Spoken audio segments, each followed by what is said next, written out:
What's up and welcome back to Kinda Funny Games Daily for Friday, August 19th, 2022. Of course, I am Tim Geddes. Joining me is the Disney Prince, my fellow Forbes 30 under 30 member, Blessing Adeoye Jr. Tim, how's it going? It's going so well. So damn well, Bless. How are you? I'm doing good. I'm a bit tired. Why are you tired, huh? Why are you tired? Did you take back the night? I took back the night a little bit, not as much as I wanted to, and honestly, that's probably a good thing because last night, the trivia crew went to do trivia. Roger's in town, of course, the homie Roger Picorni, and we took him to trivia for the first time, and it was a great time. Might have drank a little more than what we usually do for trivia. Usually, I'm like a cider or two.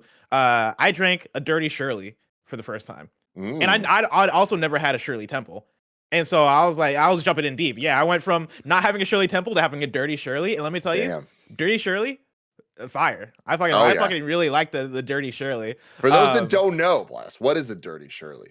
It's like 7-Up, and I forget the type of alcohol. It's probably either tequila or vodka. But then also it's like there's like a cherry flavoring in there as well. And it was great. It was fantastic. I had a very strong cherry flavoring. And let me tell you, I like cherry.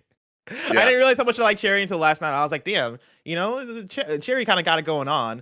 And so we had fun last night, and I got very close to convincing the crew that we should take back the night even further and do karaoke. And I had Kevin in. I had a couple more of the people that we were with in. I think Joey was in. But then there are a couple of people there that are like, we can't do that on a Thursday night. We got work in the morning. I already said, I was like, yo, if we do karaoke, I'm gonna get fucked up and I'm gonna call out of work, Tim. Just so you know, that's where my mind was at. Oh yeah. And so we decided it was responsible not to. Bless. Yeah. I have a question. What's up? Because we talked about trivia on content. And you're like, oh yeah, the next time we do trivia, I'll hit you up.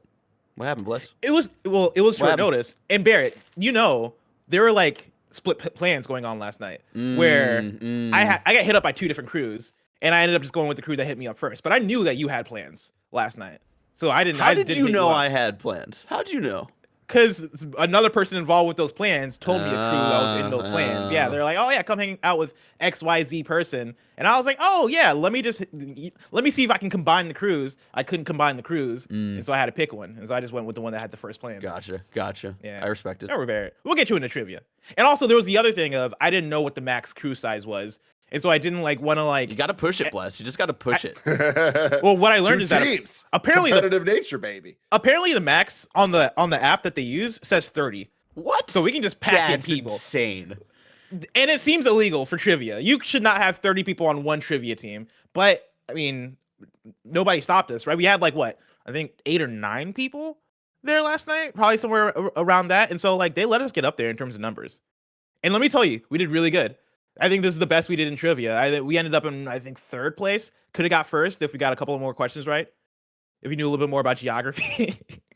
You love to see it. Of course, this is Kinda Funny Games Daily each and every weekday right here on twitch.tv/kindafunnygames. We come together to talk to you about all the video game news that you need to know, including today's stories like Death Stranding hitting Game Pass, Sonic Frontiers getting a release date potentially leaked, and more, because Kinda Funny Games Daily happens live on Twitch, or you can get it later, youtube.com/kindafunnygames or roosterteeth.com. You could also get it as a podcast service by searching your favorite podcast service for Kinda Funny Games Daily, and we'll be right there for you. If you wanted to get the show with the extended post show, if you wanted to get it ad-free, patreon.com/kindafunnygames is where you want to be, just like our Patreon producers, Fargo, Brady, Guy V, and the Saboteur. We appreciate all of you so very, very much. A little bit of housekeeping for you, though. A new PS I Love You XOXO is up right now. Bless and Janet talk about all of their hopes and dreams for the next PlayStation showcase. I can't wait to listen to that, Bless, because it's such a fun episode.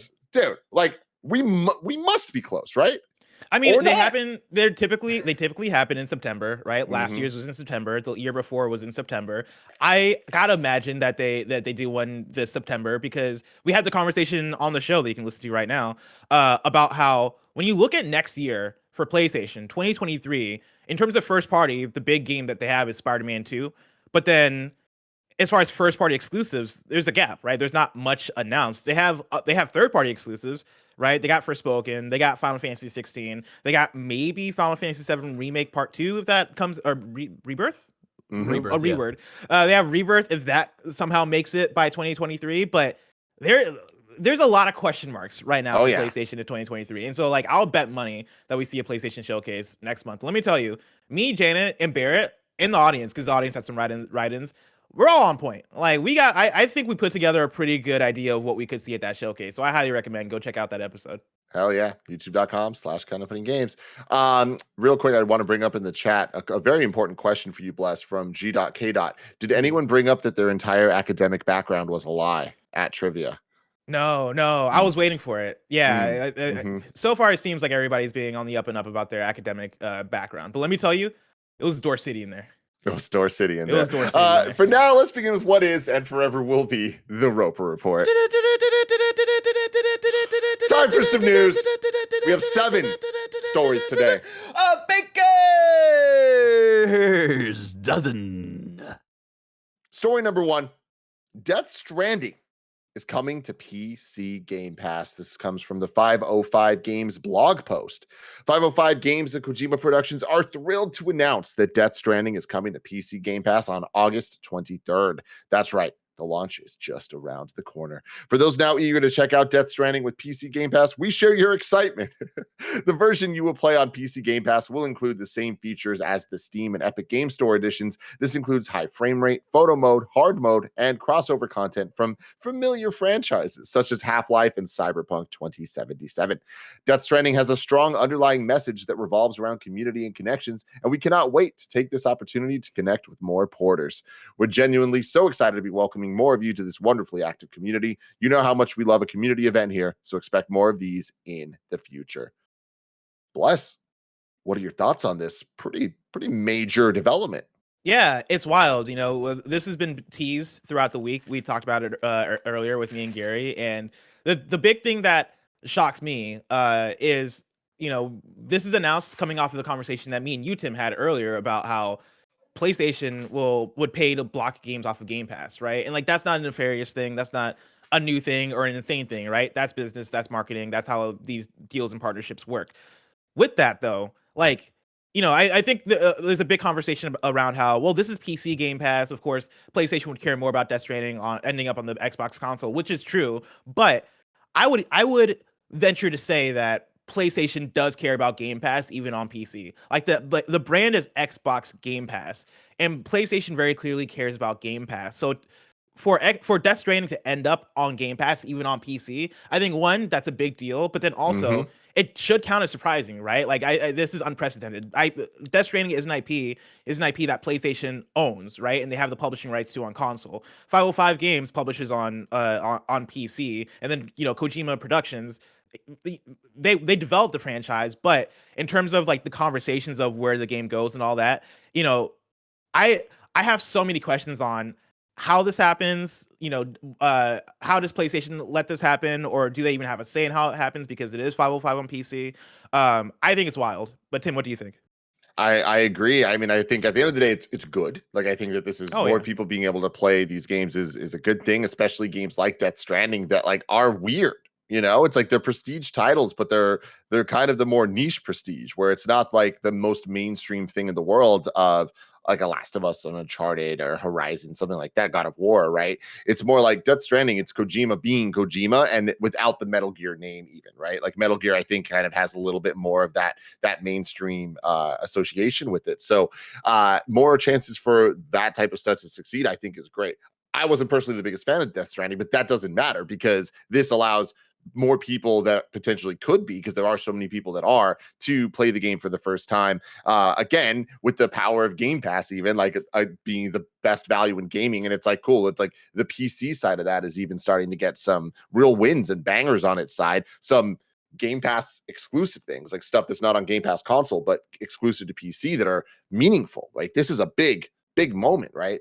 I just think that the whole exclusivity game and what it means, and like the actual, not fanboy side, but like the actual business side of the console wars, is such an interesting thing to track going back generations. Like, I remember during the PS3 360 era, when at E3, Square came out and announced that Final Fantasy 13 was coming to Xbox 360 as well.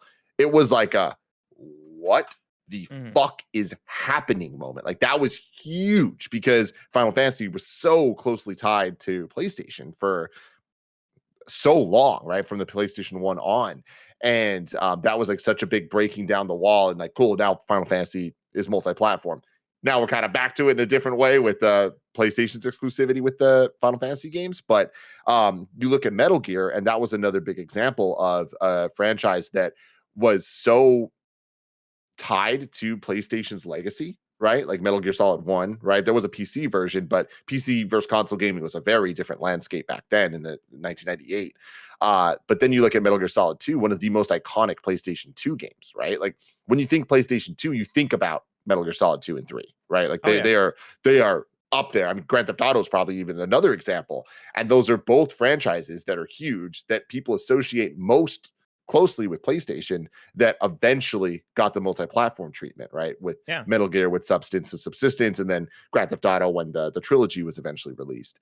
And that broke down the doors for when next gen happened. It was just like, oh yeah, we expect GTA is going to be multi-platform, and it was. But Metal Gear Solid 4 wasn't. It was PlayStation 3 exclusive, and it never had the heavily joked about, memed 360 version of Metal Gear Solid 4 that would have required 9 HD DVDs to be able to play. But when that didn't happen, and to now look at this and see 505 getting involved and getting Death Stranded ported to PC after it seemed to be exclusive to PlayStation entirely, that was a huge shift. That was a huge moment. And now that we're a couple years removed from that, the environment and landscape is just completely different. And now that Game Pass, and like you said, the Xbox branding in front of Game Pass, like it's just a different world. And it's pretty crazy to see the amount of variations and amount of different ways exclusivity can benefit different shareholders. Yeah. And I mean, to the narrative you paint, right, about how exclusivity has gone over the years, especially in relation to Kojima and things like Metal Gear Solid, I think it puts this in an interesting context because you mentioned, Metal Gear Solid 1 is synonymous with the PS1. Metal Gear Solids 2 and 3 are synonymous with the PS2. Metal Gear Solid 4 synonymous with the PS3, right? And of course, Metal Gear Solid 5 cross-platform, all that stuff. But Death Stranding synonymous with the PS4 in terms of it being published as a first-party game exclusive to that console at the time. Kojima has had such a lineage and such a history with PlayStation. And back at was it the Xbox conference for E3, or was it the Summer Game? Oh, it would have been Xbox, where Kojima announced that he's working on a game for Xbox, right? Something that's based in cloud technology. That is a big get for Xbox, right? On top of this Death Stranding thing, which I would say is a big get, right? Like Death Stranding is a dope ass game. It's a game that I would recommend anybody check out. It's not gonna be everybody's cup of tea, but it's a game that I love. And it's a game that I think, in terms of its own importance, I think it pushes the boundaries of how weird and different and crazy you can get with AAA, right? Especially outside of just action, because Death Stranding it has action in it, but I would not constitute it as an action game. It is a delivery sim, right? It is a game where you are delivering mail across the United Cities of America, and you are connecting everybody and creating an internet, right? Like, this is a weird ass game that comes from a creator that has such a storied history and a creator that is respected and given a freedom that is rare in AAA development to be able to create whatever the fuck he wants, right? Like, I think it is a special game, and I also love a lot of the underlying meaning of it when it comes to connectedness and when it comes to, when it comes to everything it's talking about, and then also how that stuff really does, I think, relate to a lot of what we've gone through today with the pandemic and with like us being connected to the internet, all that stuff, right? That's a whole conversation that we should have in a Death Stranding spoiler cast. It's a special game that I am happy is coming to everybody, and this is ultimately very, very good news because more people are going to get their hands on this game. That said, right, to bring it back to like the console war business battle aspect of it, Death Stranding coming to Game Pass, I think, is another step toward Xbox creating even a bigger, better relationship with Kojima, right? Whether that is behind the scenes, like Kojima talking to Xbox or whatever, or it being the perception of, okay, cool, yeah, Kojima games come to Xbox too, right? I think this is the small step for his exclusive cloud game eventually coming out and like us like breaking that trend of, oh yeah, Kojima's PlayStation. Does that Dude, make sense? oh, I mean, it makes so much sense. I mean, even you just saying that now kind of like gets me thinking like, and look, what I'm saying here is wild, but we're in wild times. Like, you're right, where there is a value to association when it comes to Oh this yeah. stuff. Like sometimes exclusivity, or even like the timed exclusivity, it kind of, I mean, just like what I was saying earlier about Metal Gear Solid and Grand Theft Auto being so associated with PlayStation, even though a lot of those titles ended up being multi-platform at the end of the day, but because there was that initial association, it's like cool that PlayStation owns those brands in terms of the public's perception. In the same way that I feel like Call of Duty in the last couple generations, where Xbox 360 was like, oh, Call of Duty's Xbox, and now it's like, oh, Call of Duty's PlayStation, right? Like it's that type of thing.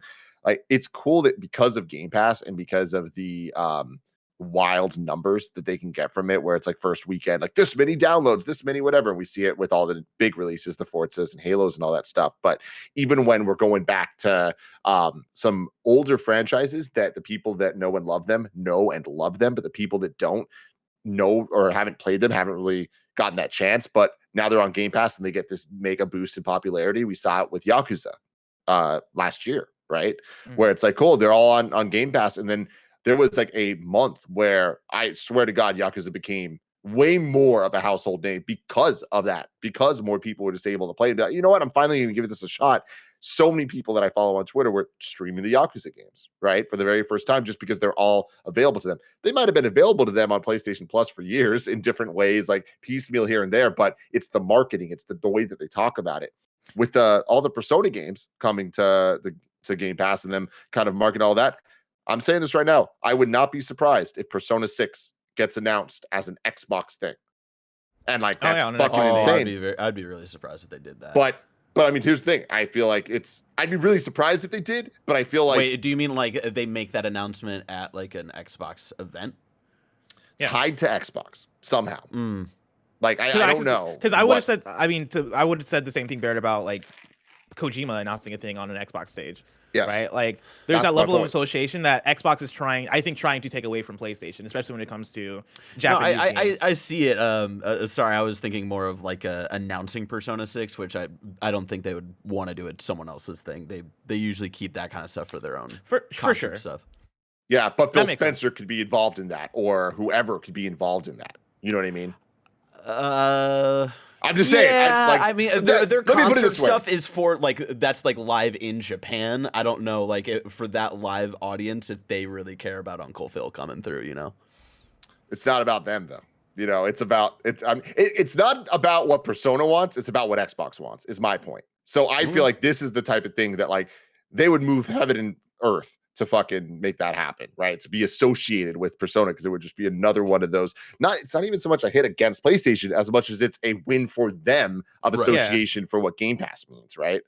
That's true. Yeah, like they're trying to build a platform that I think speaks to everybody, especially the audience that loves JRPGs or the audience that loves Japanese games, because that's been lacking so much on the Xbox side. And so the more and more you're able to build that recognition, right? And the fact that you're able to they were able to announce the Persona stuff at the Xbox stage at I keep saying E3 even though E3 was canceled. I'll call it Key 3, right? At Keely's E3. That's I think it's all methodical. I think it's all on purpose. I think it is all with an end goal in mind. And you talking about marketing, Tim, brings me back again to this Death Stranding thing. Death Stranding is a game that came out in 2019, right? It is a 3-year-old game. Came out exclusively on PlayStation. Director's Cut came out last year, PlayStation, PC.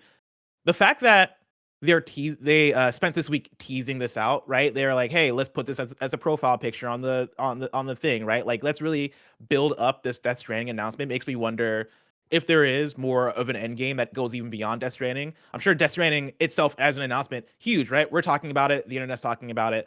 But I wonder if there might be hey, we are leading into Death Stranding 2, or we are leading into Kojima having something to say at Gamescom about his upcoming Xbox game. Like, I wonder if there's more there that they're trying to hype up via Death Stranding, because Death Stranding as a game that's at this point a little bit old, it's kind of wild that we're still having it be making headlines, right? A KFGD it's headline. Kojima.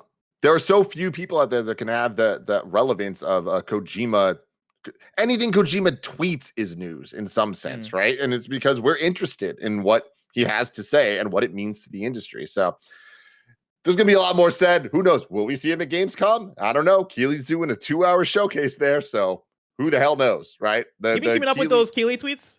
No. He's been talking all about stuff that's going to show up, and I'm like, yo, this looks like a pretty good showcase. Yeah, honestly, like I haven't kept up at all. Like I've been working on a lot of stuff, so it's like I'm pretty excited to go into the opening night live next week, fairly unspoiled, like not spoiled, but like unknowing of like what's going to be there. But we'll see. Moving on to story number 2. Of course, we're going to be live reacting to that next week when it happens on Tuesday. Story number 2. Star Wars Jedi is getting 2 new books. This comes from a press release. The Star Wars Jedi experience is expanding to your bookshelf. Lucasfilm announced today 2 major releases tied to the Star Wars Jedi game series, of which the Cal Kestis faithful will want to take note. One title promises to tell an original story, while another goes inside the making of the upcoming sequel. Star Wars Jedi Battle Scars, a new novel from Del Rey, written by Sam Meggs, finds Order 66 survivor Cal Kestis leading the Mantis crew on an adventure set between the critically acclaimed Star Wars Jedi Fallen Order and the highly anticipated Star Wars Jedi Survivor. The book Battle Scars arrives on March 7th, 2023. Also, The Art of Star Wars Jedi Survivor, published by Dark Horse, will chronicle the development of the game, collecting concept art and creator commentary in an oversized full-color hardcover. The behind-the-scenes tome, wow, they're dropping tome, will hit shelves May 2nd, 2023. Release date for Star Wars Jedi Survivor has yet to be announced. But Jeff Grubb himself, my brother from another mother, says the book that takes place between Fallen Order and Survivor is coming in March. So is the game. So is the game, he says. Jeff Grubb. Jeffy Grubb out here leaking all them secrets. That's what he does. That's what he does. Next spring is going to be fucking crazy. It is, man. Like January, February, March is insane right now, dude. We had a wild 2020 when you think about the games that came out, like the amount of high quality video games that came out and like game of the year contenders and just like the back to back. Like, sure, there was the pandemic and all of that stuff, but it took a while for that to affect so many of the games, right? 2021, it was a lot of like, there was great moments, but a lot of it was like, cool, 2022 is going to be a damn banger. We got to 2022 and hey, there's been a lot of banger moments here and there, but like the consistency is a little weird and things keep getting pushed, right? Things are good. So we're looking at 2023 like it's about to be crazy. And we're at the point now, Bless, that 2023 is so stacked that even if half the things get delayed into 2024, it's still going to be one of the craziest years we've ever seen in terms of high-ass profile potential of game of the year contenders. I think that as of this moment, looking ahead to next year, there are more potential game of the year contenders than we've ever had in history looking at the next year. Oh man, I gotta get my calendar back and really map it out. Like I'm trying to find, it's hard to find a source right now that has a good layout of what 2023 looks like. But you know, Game Informer usually has the good, this is what the year of games is right now on their calendar for next year, right? We got Dead Space and Forspoken. Both of those are coming in January. In February, they got Hogwarts Legacy. In March, we got Resident Evil 4 remake. Oh yeah, I did say Dead Space. And then yeah, it seems like we're also getting Jedi Fallen Order. I wouldn't be surprised if we got, or sorry, not Fallen Order, Jedi Survivor. I wouldn't be surprised if we got a Street Fighter 6, maybe a late spring, maybe around that time. I think that could time out pretty well. And yeah, we got a lot of good ass games, right? Breath of the Wild 2 is coming out sometime next year, right? Like Spider-Man 2 is seemingly coming out sometime next year. Final Fantasy 16 coming out sometime next year. Final Fantasy 7 Remake Part 2 probably going to get delayed till the year after, but could come out next year, you know? Crisis Core is probably going to be next year.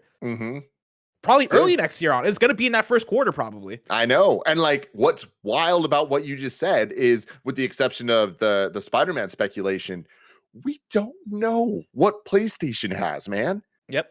We got God of War. We have fucking God of War 2 this year. And then what the fuck is the PS5 doing next year? And I don't say that in a way of like, what the fuck are they doing? I say it like they're doing stuff and we just don't know.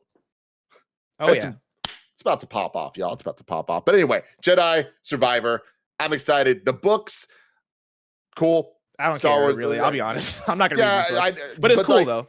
It is cool, and I like that they're focusing more on him and that crew in the story, because like we love that stuff. Like they did such a great job with the first game. Can't wait for the second game. March sounds right. Like, you know, Jeff leaking this makes sense. That is, I think, what we all kind of assumed they would be trying to hit if they didn't hit the October, November this year, which I think was the major assumption. It would have timing been the books with the games, with the game also makes sense, right? I think that's how you usually see these things pan out. Jedi Battle Scars, great title.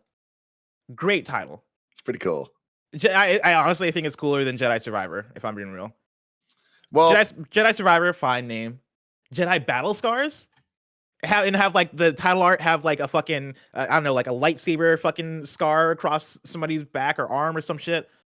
It's a little too corny for my taste, I'm gonna be honest. You don't like it? No. See, I'm a fucking cornball, so I like both of them. I like Survivor. I like Battle Scars. I'm team Battle Scars. Yeah, I like the Fiasco. I was gonna say Lupe Fiasco had the song Battle Scars, and could you imagine? And it was corny as fuck, and I loved it. No, but it was fire though. It was like fire. It was corny, but it was corny in a way I can get behind. Imagine booting up if Jedi Battle Scars turned into a video game. You boot it up, you see the title, and all of a sudden you hear who's the single? Was it like Matthew Santos or was it somebody else? Matthew Santos was Superstar. I don't remember, but it was like the most corny fucking like. It was like something Guy. It was like Guy Fieri. Guy Sebastian. It was Guy Sebastian. Oh my god, that would be such a fire opening. You got Battle Scars, the Jedi Battle Scars. Oh my god, Lupe Fiasco is just like dancing around. I wouldn't be surprised if Lupe Fiasco has a song called Survivor. That sounds like a song he would make. It does. So maybe we can do that too. It does. Destiny's Child, everybody. But hey, we're gonna get to story number 3. But before we do that, let me tell you all about our sponsors. This episode is brought to you by Shopify, who powers all of the merch on kindafunny.com/store. Shopify is the all-in-one commerce platform to start, run, and grow your business. Shopify gives entrepreneurs the resources once reserved for big business, so upstarts, startups, and established businesses alike can sell everywhere. Shopify powers millions of businesses from first sale to full scale, including Kinda Funny and Rooster Teeth. Shopify has thousands of integrations and third-party apps, from on-demand printing to accounting to advanced chatbots and beyond. I love how Shopify has the tools and resources that make it easy for any business to succeed, from down the street to around the globe. Go to shopify.com/kfgames, that's all lowercase, for a free 14-day trial and get full access to Shopify's entire suite of features. Again, that is shopify.com/kfgames. Grow your business with Shopify today. Go to shopify.com/kfgames right now. Shopify.com/kfgames. Now, Andy, take it away. Shout out to Uplift for sponsoring this episode. I've been using my Uplift desk for well over a year now. I love the thing so much I decided to write a rap song for them. The build quality is real good. It's made of real high quality wood. They didn't ask for it, I just did it anyway. Getting my Uplift desk immediately improved my mood. Whenever I'm on shows, I'm standing up, I'm feeling a lot more energetic. And also I kind of feel like I was just maybe creating some bad habits sitting down at a desk all day. I would move my legs up, I'd sit underneath my legs on my chair, and eventually all that stuff just created really bad back pain for me. Choose from laminate, whiteboard, bamboo, solid wood, butcher block, or even custom solid wood or laminate options. Uplift Desk won New York Times Wirecutter's Best Standing Desk from 2019 to 2022. And while I'm at it, I'm just gonna give them an award as well. Best standing desk that I use in my bedroom from when they sent it to me until now. Uplift Desk have a 15-year warranty. They ship the same day you order with free shipping and free return shipping. So if you've been feeling the effects of sitting at a desk for 8 hours a day, maybe you want some more energy in your life, maybe you want to do squats in the middle of a Zoom call or something, uplift your life. Go to kindafunny.com/uplift. Story number 3. Sonic Frontiers release date and DLC listed by promo material. This comes from Andrew Marmo at VGC. Sonic Frontiers could release on November 15th, according to alleged promotional material that has appeared online. As spotted by a Reddit user, a seller from a Taiwanese e-commerce website has seemingly acquired promotional material for Sonic Frontiers ahead of its publication date. The alleged promotional material, which is viewable below, lists the Sonic Frontiers release date as November 15th, along with the claim that DLC is already being planned for the game. They did not ask Tim Geddes for comment, who would have said, hey, Do you realize that God of War is coming out a week before that? In addition to this information, new art shows returning characters from the series, including Tails, Knuckles, and Amy. They will seemingly join Sonic in the upcoming game, along with new creatures that can be seen throughout the promotional material. Nothing shared about the DLC besides it being in development. However, this isn't the first time a specific November date has been attributed to the new Sonic title. Back in December 2021, the PSN backend also listed a November 15, 2022 release date, which was initially spotted by PlayStation Game Size. Gamescom opening night live host Jeff Keighley said earlier this month that a world premiere new look and news about Sonic Frontiers will be shown during the live show on August 23rd. So there we go, Bless. Sounds about right to me. We'll get it all locked next week. We've both already talked about how we expect to get the release date at Gamescom. Does this date sound right to you? Yeah, it does. Here's the thing. A Sonic, a Pokemon, and a God of War coming out this November. Like, what is it? 2002? You know what I mean? I know. Like, God bless. Nothing We're ever living our changes best in this lives, game Bless. industry. Me and you. I'm really looking forward to this November. I know that like there's a high chance Sonic disappoints me, and you know what? I'm fine with it because all the images they show still somehow get me hyped. Whenever they show Sonic standing in front of a Shadow of the Colossus looking creature, I'm like, yeah, it looks like you're making my perfect game. I'm sure it's not going to be glitchy as hell, right? I'm sure the collision is gonna feel great when I'm beating up enemies. I'm sure it's not gonna look janky when I'm looking up at all those rails just fucking thrown in the sky with no rhyme or reason to them. You know? Whatever. I'm gonna play it. I'm gonna like it. Here's my thing. I don't want to go off. You already know my fucking feelings about this game. You know Bless's feelings. You know our feelings as true fucking gamers out here who show Sonic the goddamn respect that he deserves. I will say, y'all can have your fun. You can pick apart like, oh, his friends suck, and oh, like this is annoying, and oh, collision, and oh, glitches, and oh, it's borderline unplayable. Like, okay, whatever, okay, say all the fucking shit you want. The people bitching about the rails in the sky, have you played a video game? Like, y'all don't need to punch Sonic when he's down. There's so many things to make fun of him for. Let the fucking rails be in the air. Who gives a shit? Mario 1 platforms just fucking in the sky. No one's complaining about that. Yeah, it was so unrealistic, Tim. I hate all the Mario games because of all the platforms floating in the sky. Where's the realism in Mario games anymore, Tim? God, man. People like to nitpick. You know, when people see something that like they know they can pull apart, take apart without like people arguing too much against them, they'll just go all the way. They're like, oh yeah, and everything about it sucks. And it's like, dude, does it? It's fine. Look, you say Mario's a plumber. I ain't never seen him plumb. That's a good point. That's a good point. Where's the story plumbing number gameplay? 4? Thank you, Barrett. Thank you for that. Story number 4. NPD says MultiVersus was July's best-selling video game in the United States. This comes from Tom Ivan at VGC. MultiVersus was July's best-selling video game in the U.S. market based on dollar sales, the NPD group reported on Friday. While Warner's game is free to play, MultiVersus led monthly sales because of the popularity of its Founders Pack bundles, which cost between $40 and $100, the market research firm said. Elden Ring slipped to number 2 on July's software chart, while Lego Star Wars The Skywalker Saga also dropped 1 place to number 3. Shout out to Elden Ring, man. Good for them. Dude. Good for them. The only other new entries in the top 20 were Xenoblade Chronicles 3 at number 4, although it could have been higher if NPD tracked Switch digital sales in its ranked reporting. Again, good for them. That's fantastic. Congratulations to the Xenoblade team. And Digimon Survive at number 8. On the hardware front, PS5 generated the highest dollar sales of all consoles in both July and 2022 year to date, while Switch led both time periods based on unit sales. It is MultiVersus' world, and we're just living in it. We're just in it, man. Let me tell you, I started playing this game like a week before the season 1 started. And I bought the preseason battle pass, and then also I bought a character during that portion. And that cost me like I think like $10. And I was down with it. I was like, you know what, man, I want to play as LeBron James. I'm gonna pay $7 for LeBron James.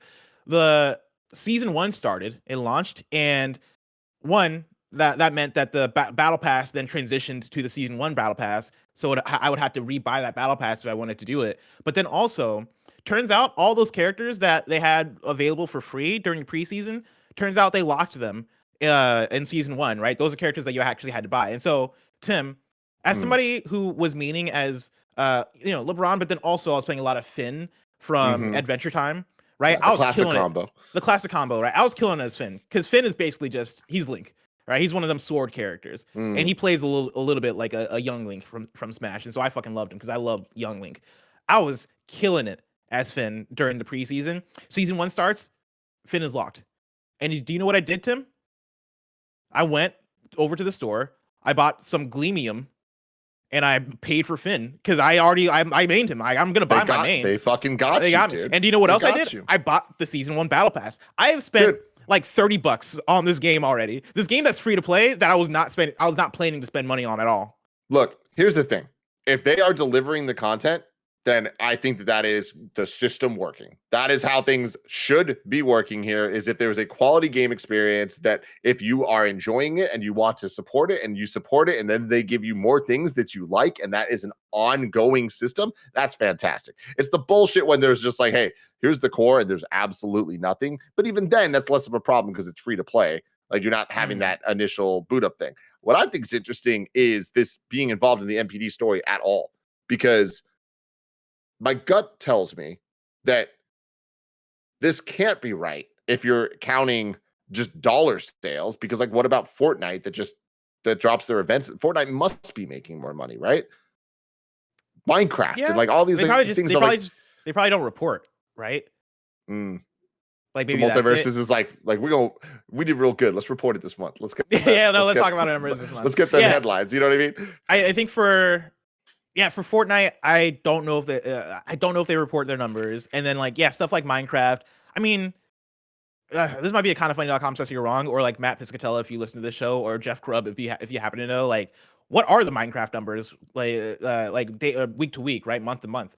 Because MultiVersus, I imagine, is probably killing it right now because it just launched and people are probably paying for a lot of these characters in droves, which bumps it way up. Elden Ring, we know, is one of the highest selling games of the year, and I'm sure it's still continuing to sell copies like crazy. So that's understandable. And then you have Digimon Survive in there, which is a new game, and that's number 8. It makes sense as a new game, and Digimon has a good fan base. Xenoblade Chronicles makes sense that that's one of the highest selling games of the month because that just came out as well. And that's not even reporting digital numbers, right? So a lot of this lines up to me. But yeah, I'm sure there's plenty of things like, GTA 5. I'm sure GTA Online is making numbers. I'm sure Final Fantasy 14 is fucking killing it. But I wonder if it's if it's the idea of them just not reporting the numbers, or if it's something else. I wonder if it's just the founders pack that counts. That for some reason, like a battle pass doesn't count, like a season thing doesn't count, but it's like their MPD for whatever reason is treating a founders pack as if it is the game release. Maybe, but that can make sense. I don't know. Either way, it's killing it, it's crushing it, and people are happy, which is a good thing. Good on you. Story number 5. High on Life has been delayed. This comes from George Yang at IGN. Developer Squanch Games has announced that High on Life has been delayed from its original October 25th release date to December 13th. As we work to polish the best possible gaming experience for High on Life, the game's release date will be moved to December 13th, 2022. Squanch Games said in a statement on Twitter, "The team at Squanch Games is excited for you to play, and we thank you for your continued patience and support.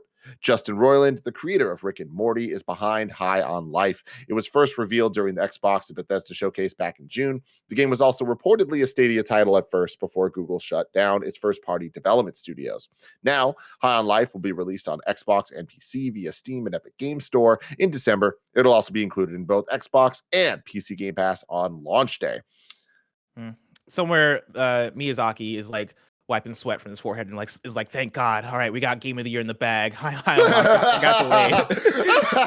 They got delayed till December. They're not going to make it for the Keighley Game Awards. Honestly, this bums me out a little bit. Like, of course, delay your game, right? It's like The Rock said, if you put out a wrestling montage today, it could be cruddy. But if you delay it, then, you get to retire The Undertaker.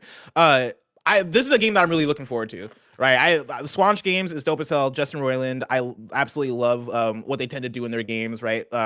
Trover Saves the Universe was a fantastic VR game. It's probably one of my favorite VR games, and that is for the voice acting and the humor. It is very funny, and it's very improv-y, because that is that Justin Roiland style, and it works surprisingly well in his games. And so High on Life was one that I'm very much looking forward to, and I'm a little bit bummed that it's getting delayed, but it's still this year. It's still December, and there's a lot of games coming out this fall, and so it's not the end of the world. There's something very unique about this game, and I feel like that is pretty wild for me to say, because the whole Rick and Morty Justin Roiland shtick, I feel, is like the least unique thing imaginable at this point in time. Like that brand of humor is just so, it's like, okay, we get it. It's the same fucking thing over and over and over. But there's something about this that feels fresh, and I think it's the combination of that humor with this art style that looks great. Like it kind of just works really well. And like this looks similar to some games we've seen before, but it also has its own identity. And like, do you agree with me? Like, do you get what I'm saying here? Like something about this game, I think looks. It has its own energy. Yeah, it's cool. It has a different, art style to it. It looks like a Justin Roiland bit, right? Like the fact that everything has that goofy, slightly disgusting look to it. It reminds you. It looks like what a Rick and Morty game kind of could look like. But the fact that the gimmick of it is that all these different guns are voiced, and that they're gonna be fucking goofy and have voice lines and like crack jokes and all that. For me, that's enough to be like, cool. I'm playing the hell out of this game because I'm sure the action's gonna be fine, right? Hopefully the first person shooting is good. But I'm coming into this, to hang out in the world, right? When you look at everything, it looks. It has like a style, like a sheen to it that kind of gives it its own style. I understand what you're saying. Cozy Bear writes in on patreon.com/kindoffunnygames, just like you can, and says, High on Life getting delayed to December is unfortunate, but knowing Squanch Games' great level of talent will undoubtedly get a better game out of it. If you could have Squanch Games employ this talent on a pre-existing franchise after High on Life, what would you have them develop? Ooh, so I haven't played the VR game, so I actually am not that familiar with the with Squanch Games, like the quality of their games. But have you gotten to play? I think it was were they Accounting Plus, or was that somebody else? Yeah, I think that was them as well. Yeah. Okay. So I played both Accounting Plus and I played Trover, and I plan to play this. Ooh, somebody in chat gave the perfect answer. Conker's Bad Fur Day.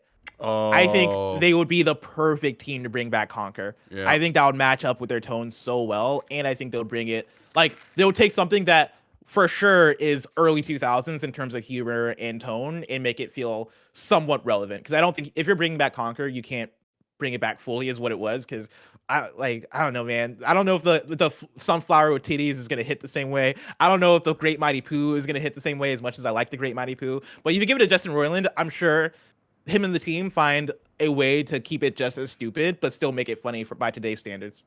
That's perfect, Bless. Yeah, honestly, like that's the fucking answer.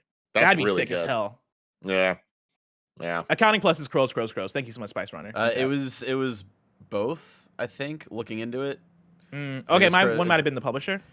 Yeah, the Crows published it, but then under developer, they're both credited. Crows and Squanch Games. I wonder if Squanch came in for Plus, because there was accounting, right?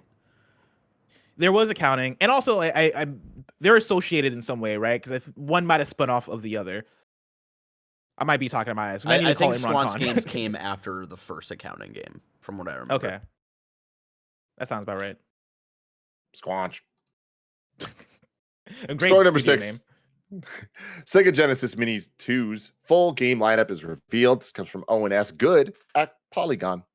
Phantasy Star 2, Streets of Rage 3, The Revenge of Shinobi, Echo the Dolphin, and even the infamous Night Trap all made the roster of 60 games launching on board the Sega Genesis Mini 2 when the throwback console launches on October 27th.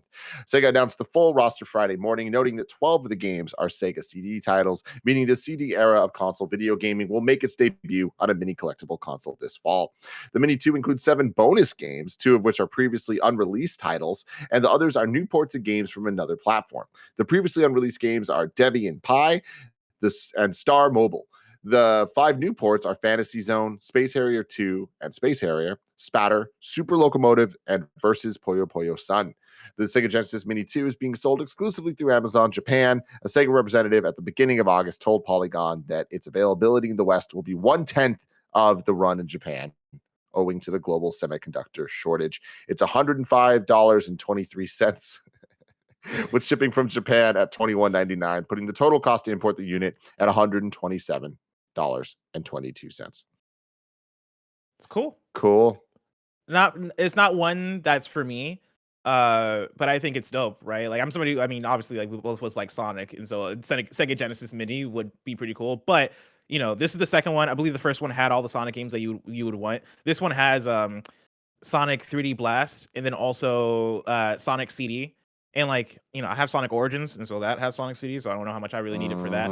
But looking through the games, right, like Night Trap is on here, and I don't know if Night Trap, I don't think a good game, but it's iconic. I think that helped us get the M rating alongside Mortal Kombat. And so if you want a piece of history right there, you got Night Trap. It has looking through the list, Echo the Dolphin, the CD versions. So that's cool. Who doesn't love Echo the Dolphin?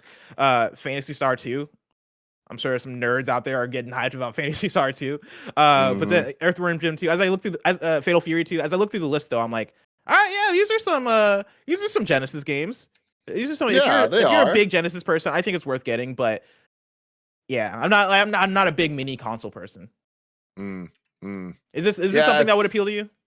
No, it should be, but like I have the first Genesis Mini. I like the mini consoles. I think that they're cool, but like, yeah, this definitely feels like they're stretching it.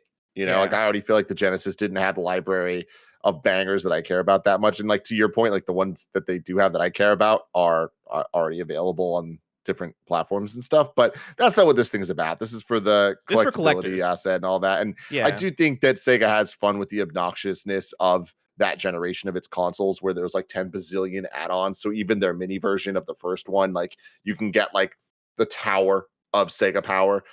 So this doing the CD attachments as well. Like I think it's fun and it's a novelty, but I mean, I don't know. It's just something reeks about this of like they're just doing it just to do it, as opposed to. I mean, as with short research, it seems like it got good reviews. Like on IGN, they gave it a 9 out of. They gave the original one, the Sega Genesis Mini, a 9 out of 10, and so people liked it, right? So I imagine that this is just them being like, "Cool, now let's clean up the rest of the library and give it to the collectors. The rest of the games that we have for the Sega Genesis, and the CD, right, which wasn't included in the first one, and I'm sure there's a crowd out there that is invested in this kind of thing. This takes me back to games. All 5 of those CD games. Now give me an N64 disc drive. Mini to collect. I want that. That's one thing I'll get. But this reminds me of early YouTube, at least for me, in the way that I used early YouTube, where like, and when I say early, I mean like probably 2009 ish, where I would just watch retro videos for video games, right, and like watch reviews for random Sega Genesis games, and like. That watching that community at work, like appreciating those games and talking about those games, right? Like there's a certain appreciation there that I respect and that I love, right? That I wish I could have. I wish I could have that reverence. And honestly, I think that is where the age gap comes into play, where I could probably have that for the N64. When it gets back to the Genesis, that's where I'm like, oh yeah, I guess, a lot of these games don't hit for me, but it's cool. Yeah, absolutely. Final story of the day. Kena, Bridge of Spirits, is getting a big update and a Steam version. This comes from Joe Screbbles at IGN. Gorgeous action-adventure Kena, Bridge of Spirits is getting a major update, including a New Game Plus mode, and it's coming to Steam. IGN can exclusively reveal that the game will receive a free anniversary update on September 27th, which includes New Game Plus, Charm Stones, Spirit Guide Trials, Kena outfits, accessibility features, and more. On the same day, the game will get a Steam release, having previously been an Epic Games Store PC exclusive. Cool. It's fun. It's getting an update. I loved this game. It's not perfect. It is definitely, it's an 8 out of 10 game. But I can't wait to see what this team does next. Ember Labs, I think, is an extremely talented group. For this to be their first games and such a small team, it is such an impressive accomplishment. And I'm hoping that, going back to what we were talking about earlier of like, what's PlayStation doing next year? Maybe we start getting some hints on this. I don't think we're going to get the game next year, but I wouldn't be surprised if we get an announcement of it and it ends up coming a couple years later. Yeah, funny enough, we had this exact conversation on PS Love You about, could certain PlayStation indies that were announced that first year of PlayStation or PS5 showing that off, could some of those games get sequels? Like, is it about that time? Could we see a Kena Bridge of Spirits 2 or a follow-up project to what Ember Labs is doing? And yeah, I'm right there with you that I think Kena Bridge of Spirits is dope as hell. It's not perfect, but I would categorize it as special, right? Like it's a game that whenever I think about it, I'm like, oh yeah, Kena Bridge of Spirits, right? Like I have like good emotions tied to that game. I think part of that is the amount of charm and the amount of like work they put into making that game visually pop and look unlike anything else I've seen in that kind of video game before.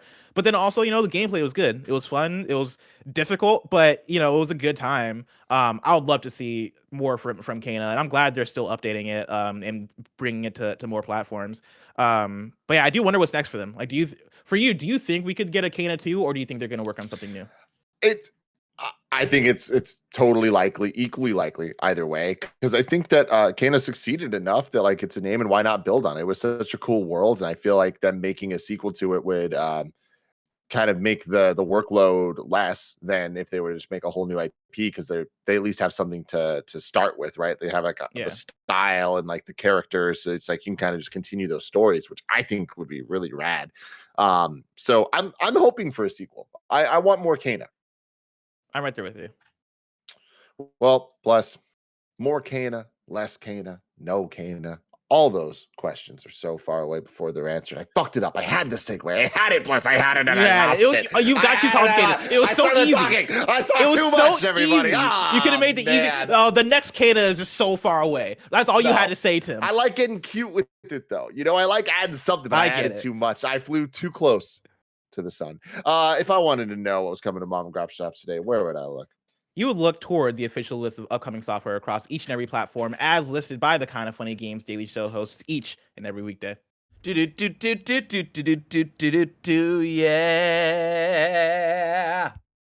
Out today, we got Madden NFL 2023 on PlayStation 5, Xbox Series X and S, PlayStation 4, Xbox One, and PC. We have A Tale of Paper Refolded, great name, on PC, PS5, Xbox One, Series X, and Switch. We have Figment 2, Creed Valley on PC, and we have Jetpack Joyride 2 on Apple Arcade. I am stoked on that. I don't know what a sequel to that game can bring, but I am going to download that today. And right now, I'm making a note to remind myself to do just that. Now, this is going to be a dumb question. Mm-hmm. Which one is Jetpack Joyride? Because I always get these games mixed up, because Rare put out Jetpack, and then I think they put out a bunch of more Jetpack games. I know there's a mobile one. Unrelated. Yeah. Jetpack Joyride is a mobile game that is like, you kind of just hold the screen, and the more you hold it, the higher he goes up. And it's kind of like Flappy Bird, but without the shit physics. It's more like, it feels good. I absolutely loved the hell out of the game. Apparently number 2 has been out for a long time. So you know what, guys? I'm an asshole. I don't know anything about video games, but now I get it on Apple Arcade. That's fantastic stuff. New dates for you. Activision has announced that the 5th and final season of Call of Duty Warzone will begin on August 24th. Warzone 2 right around the corner. There we go. Deals of the day. The Grid NES controller frame is available at Grid Studio for $139. This one's cool, a little bit different. If you want to bring up the image there, Barrett, I'd like to show people, because Grid Studio, freaking awesome team over there that make these amazing art pieces. I have 3 of them in my room. I have a Game Boy Color. I asked them to do a custom teal one for me to match my room, and they did, which was nice. I got my PSP, of course, very near and dear to my heart. I have the original iPhone because I'm a big tech guy. But this is cool. OG NES controller. It's dope as hell. I kind of want to get it. I have 2 of them. Sadly, one of them fell off the wall, and it's fine for the most part, but there is like a chip on the frame that is very noticeable, and it upsets me so much. So I haven't put it back up yet. I want to figure out a way to fix the. Is this one of the things that was above your TV that fell onto your TV as well, or was that a different? No, that was a very heavy shelf. Okay. I am lucky that this TV is not fucking broken in half. But no, it was the frame was like over here, over on this side of my room. And in the middle of the night, I just hear a large boom, boom, and I'm like, oh no! I don't think your walls are equipped enough to have things being hung on them. Yeah, no, that's the thing of like, I don't want to drill holes into my wall to like, actually hang things up. And so I am using command strips and trying to just will it into for the existence. Best. Yeah. Hope for the best. And let me tell you, my hope is doing nothing. These things are falling left and right. But I do have the Game Boy one as well, and that's in our living room, and it looks great. It looks great in there. Hell yeah. You can go to kindafunny.com/you're wrong to let us know what we get wrong as we screw it up on this show. Just like Mike did. When talking about Game Pass on the PC, the brand is not Xbox Game Pass. Microsoft rebranded Xbox Game Pass for PC as just PC Game Pass back in December 2021. Interesting. Good to know. That's very good to know. I'm not changing the headline because guess what? Y'all motherfuckers click on Xbox. And so I don't know what to tell you. But that's good to know. That's some good info. No, I mean, and you're not wrong. It still is Xbox that's doing it. But yeah, no, it is good to know in terms of what we're talking about of the like them actually calling it Xbox. Like there is a difference there just in terms of marketing and branding and stuff. So cool. We got Lanky Dragoon saying the MultiVersus sales is regarding the founders packs that were bought to get access to the game while it's in beta. It doesn't have to do with the premium currency. Okay, so that makes sense. So it's like it only is counting it because you had to buy it to be able to play the game, right? In that beta stage. Oh, yeah. Okay, that makes sense. Yeah, that makes sense. War Machine says regarding MultiVersus locked characters, the selection of free characters rotates every week. They did not lock the free characters from the beta permanently. Finn will be available for Bless again in a future week. Okay, but who wants to do that? Yeah, like I want Finn now, right? Like I don't want to play this game. They know that. I want to play Finn now, and so yeah, they got me. Yeah, I want Gabe.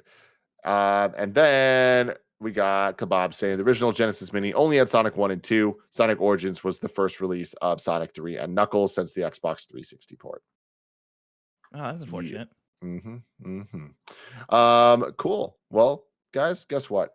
That was an absolutely fantastic episode of Kind of Funny Games Daily. I'm very proud of myself. I'm very proud of Blessing, and I'm extremely proud of Barrett Courtney for bringing in that Sonic every chance he gets. We're about to do the exclusive post show, but before we do that, let me tell you about next week's host, and let me just prepare y'all. Y'all better fucking strap in, because if you like today's episode, have I got the thing for you? On Monday, we have Blessing and Tim. On Tuesday, we have Tim and Blessing. On Wednesday, we have Blessing and Tim. On Thursday, we have Bless and Tim. And on Friday, we have Bless and Gary Witta. We're switching it up for y'all. We're switching it up for y'all.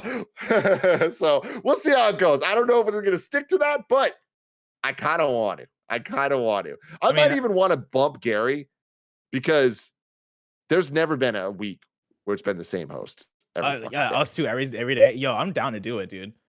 Make it a Bless and Tim week. Let's run that. We'll keep Gary. We'll keep Gary for now. I don't want to commit to that, because that I future Tim will want to. You don't. Yeah, you want to. Yeah, you don't want to make any regrets. You know, whatever. But anyways, it's gonna be fun. It's gonna be fun. And then Mr. Jantix in the chat says, "Do y'all ever stick to the schedule?" No. We try our best. Let me tell you, laid plans of mice and men. Okay? Monday is gonna be neither of us somehow. Yeah, Greg Miller's gonna be back from vacation, probably. Somehow that's gonna happen. Yeah. Anyways, next week is gonna be a blast. We're gonna be hanging out on Games Daily, but it's gonna be super cool as well, where we have a ton of content happening, including our Gamescom reactions. So prepare for a lot of fun. Then, if you're watching live on Twitch right now, after this, Mike and Andy are having a party. That's what it says. Oh, sorry, I meant to change that. Wait, actually, did I mean to change that? Let me check real quick.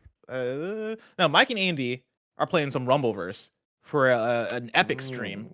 And an epic stream, yeah, you go check that out. But for everyone else, we're about to do the Patreon exclusive post show. It's going to be a banger today. We got some a writing question from Kendall Cunningham, so we're going to get to that. Now, but for everyone else, Tim, have you looked at the question from Kendall Cunningham? I haven't. So Kendall Cunningham is a writer from The Gamer.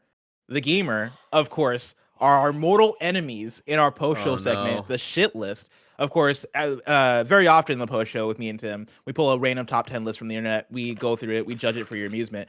Every single time you pull a list from thegamer.com, it is always the worst list possible, right? They fuck up everything. And no offense to The Gamer, but you guys know it's right. You guys know it's true. Kendall, and I'm sure they do it on purpose. Kendall is writing in as a writer from The Gamer, and he has a list that he thinks is going to help redeem the website. Okay, we'll see. I love it. We're going to see for ourselves when we do the post-show exclusive shit list, where we decide, is this list shit or the shit? But until next time, I love you all. Goodbye.